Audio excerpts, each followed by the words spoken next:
day to be a New York Giant fan, and I'm wearing my Ranger gear as I went to Henrik Lundqvist night. But I figured it's Giants colors, it's Bills colors too. While we're at it, since we're pretty much trying to follow the Bills blueprint. But word came out when I was at the Ranger game during the Lundqvist ceremony. Actually, I knew it was going to happen too, where Brian Daboll was, I think Schefter reported it, all the beat guys, the main NFL reporters, and then some of the local Giants guys and gals, reported the news that we had all, not that we all, but most of us had hoped for. And I had spoke about it on the Joe Schoen episode that, Daboll would be the guy that would get this job. And, there was definite interest from the Miami Dolphins. Daboll has history with Miami. He was their offensive coordinator in 2011. But this is as good as you could hope for, right? We have no idea how it's going to go. But I think with Schoen as the GM and his pre-existing relationship with Daboll, it's a good fit. You want to have the GM and head coach and as close to being in lockstep as you can. And let's just look back. Certainly, just in general, the Dave Gettleman hiring was a mess. It was an epic fail. Now, he got his guy in Pat Shurmur at the time, and, that didn't work out. Although when you look back at it on the offensive side, Shurmur, he did get he got the best ball out of Daniel Jones in his rookie year. But then what happens is Gettleman should have lost his job, but Shurmur ends up being the scapegoat. And so Joe Judge gets the job. And really now I especially, and I had said this in I guess it was in the Joe Judge episode when he was fired. I do feel a little bit bad for him. He was put into a rough situation. And the funny, ironic thing is that Daboll, they're very close. Like from there's a lot of linkage there, mainly in their days, with the Patriots. I think that's really where it stems from. But it's funny, both of them learned at different times under Belichick and Saban at Alabama, as Daboll was with Alabama as their offensive coordinator in 2017. Which was the reason why people thought that maybe – now, Tua that year was not – I think he was a backup at that point. He was. 2017, he had to have been. But there was thought that maybe there'd be interest for Daboll to go over there, but obviously that didn't happen. But Judge, he was basically Jason Garrett was pushed on to Joe Judge. I don't think that was his choice. I think that came from Mara or Gettleman. Now, look, would Daboll have desperately taken the job? Not necessarily, but there's a chance. We don't know that, but it's just ironic that could have played itself out, and Judge doesn't get his guy. And, and maybe some listening to this would say, well, this isn't a Jason Garrett issue. I think that, that's a big narrative here. We never, unfortunately, not that Freddie Kitchens was the answer, absolutely not, but it's too bad that Garrett gets fired and then Daniel Jones basically gets hurt the next game. He does get hurt the next game. So not that – I don't think we would have learned a whole lot, but it is sad. But this is your best chance to resurrect the career of Daniel Jones, but even beyond that, right? It's not as if Daboll, that is his, one – look, it's a trial run with Jones, but if it doesn't work out, then you go in a different direction, right? That's the good thing here is that with Schoen and with Daboll, best case scenario, things work out with Daniel Jones. But if they don't, I don't think that'll be used against them. Look, this was a Gettleman. This was Dave Gettleman. This was a Dave Gettleman hire. Draft pick in Jones. So you can kind of get that free year for both of them. Obviously, it's a strike against them if they don't, and Daboll specifically doesn't, help Jones. But I think that if there anyone could, it might be him. Now, obviously, Josh Allen's a lot more talented than Daniel Jones, and I think that's going to be the question here, right? It's kind of a catch-22. because on the one hand, we have to give Daboll a lot of credit for turning Josh Allen into what he became. Josh Allen in year one was not very good in 2018, which was Daboll's first year of its coordinator. 2019 took a step forward. And then year three, 2020, took a huge step forward. That's really from 2 to 3 was the big one. But it was gradual progression. And so that's that's a good thing for Daboll, but at the same time, we see now how good Josh Allen is. So it goes both ways, right? Like Josh Allen isn't all of a sudden walking into that door. So that isn't, look, you have to look at that as a positive and a negative. I'm going to choose to look at it more as a positive because it's not like Josh Allen was a sure shot by any means. Now the Bills, give them credit. The Bills, they like Josh Allen. Like apparently, like they would have taken him maybe as like if they had the number 1 pick, they might have taken Josh Allen then. I mean, whether that's true or not, I don't know. But so they saw something. But I think like most people after 2018, they wouldn't have. If you had told them that Josh Allen would become this, they wouldn't have believed that. And so you have to credit coaching for that. Daboll, he had bounced around for a while. So it's not as if, he just, hit success immediately. It did take him some time. He was, a Patriots assistant for a while.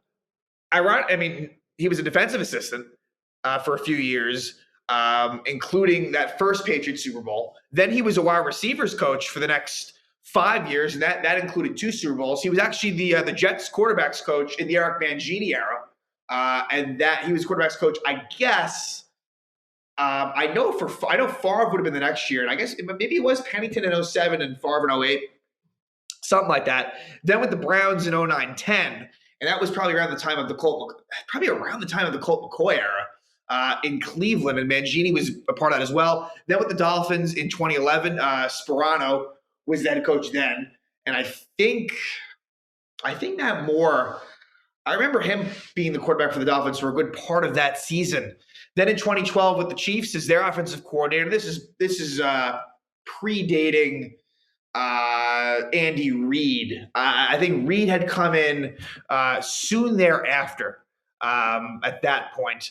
And then he goes back to the Patriots as the tight ends coach from 13 to 16. So he had obviously Rob Gronkowski during that stretch, and that saw 2 Patriots Super Bowl wins there as well.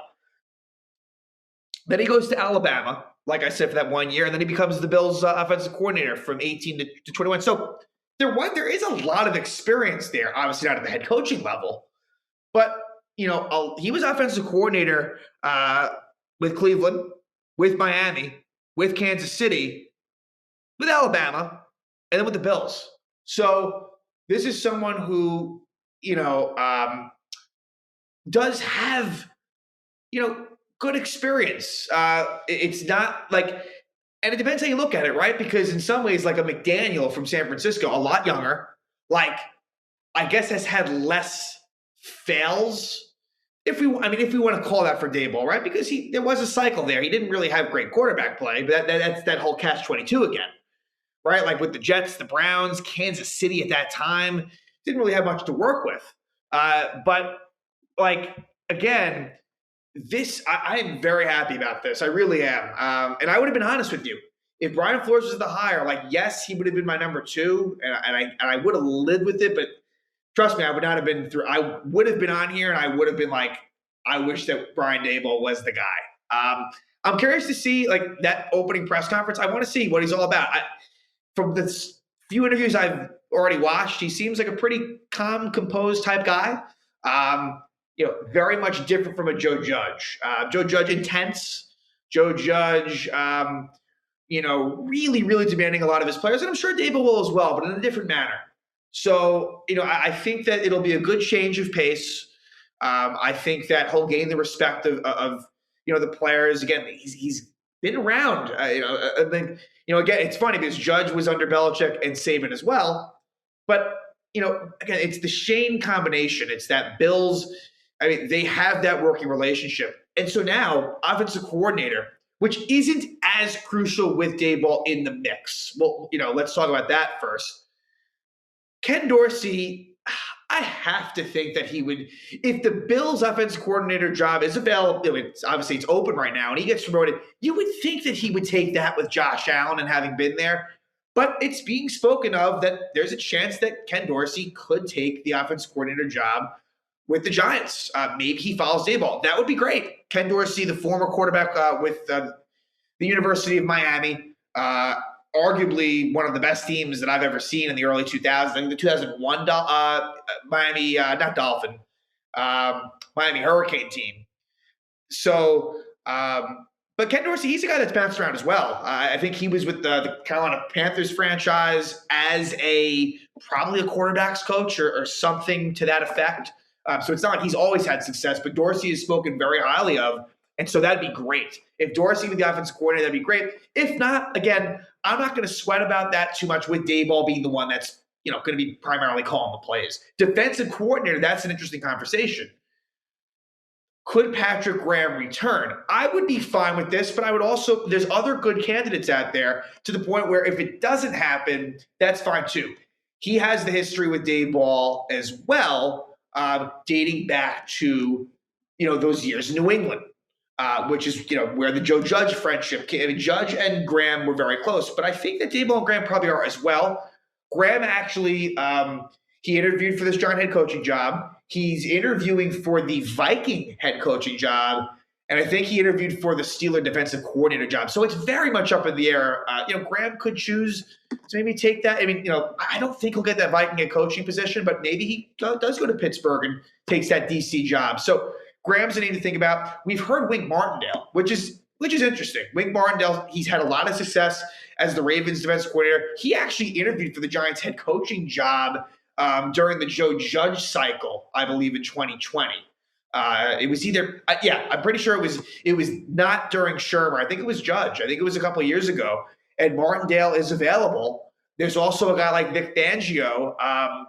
And we haven't really heard his name connected to the Giants or Daboll, but Fangio's out there. He was fired by the Broncos, but a very amazingly bright defensive mind. So, and that's just a few. So there's a lot of different directions. And the reason why I bring up Wink Martindale is there have been rumors about Daboll's staff and that he would want Wink in as his DC. So that's the good thing. You got Daboll for the offensive side with the bonus of maybe Ken Dorsey. On the defensive side, you can keep the stability with Pat Graham already in-house and having that, relationship with the players. Or, like I said, there's a Martindale or a Fangio. And I think, there's a few others that it's not coming right to my head, but there was, definitely a couple other defense coordinators that were very intriguing as well. So Giants, I think finally, for the first time in a while, honestly, in a long, long while, they're in pretty good hands with Joe Schoen and Brian Daboll,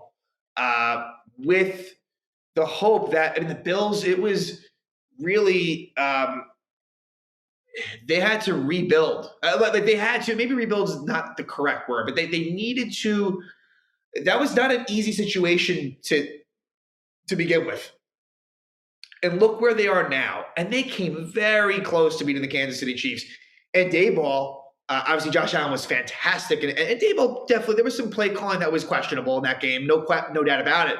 But he did it was a kind of the best case scenario in some ways as a Giant fan because the sooner that the Bills lost, the sooner that you could hire Daboll, so you get that. But also, he did really well. Like the offense did really well. They were as good as you could ask for, but they didn't win. But I think that's the Bills team that they're built. I mean, who knows? That Chief Bill game, not only could that have been, in my mind, the true AFC Championship game, that could have been, really for the Super Bowl. It's not far-fetched to say that those may have been just the two best teams remaining at that point in time. So the Bills, they've come a long way. Brandon Beane and Sean McDermott are the real reasons for that success. But Shane is a big part to do with that, and Daboll as well.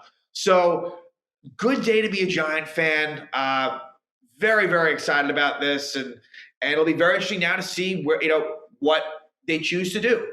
in terms of, I mean, especially with the drafting, but like philosophically, what are going to be the moves? Are they going to, and coaching staff wise, how are they going to build it up? But I'm definitely about as excited as I've been a Giant fan in quite some time. Like, there's reason it's going to take a while. Let's just say that right now. Like, there's so much that's going to happen, but I can already tell you, like, this shouldn't, based on the way, if they do this correctly, like, this should not be a playoff team like this coming season. Like, could it be? Sure. I mean, maybe I'll retract that statement, but the point is that it's just the process was finally correct. You went outside of the building. GM, good. Head coach, good. Yeah, but like maybe they're finally getting it right, because it certainly didn't feel good the last few years.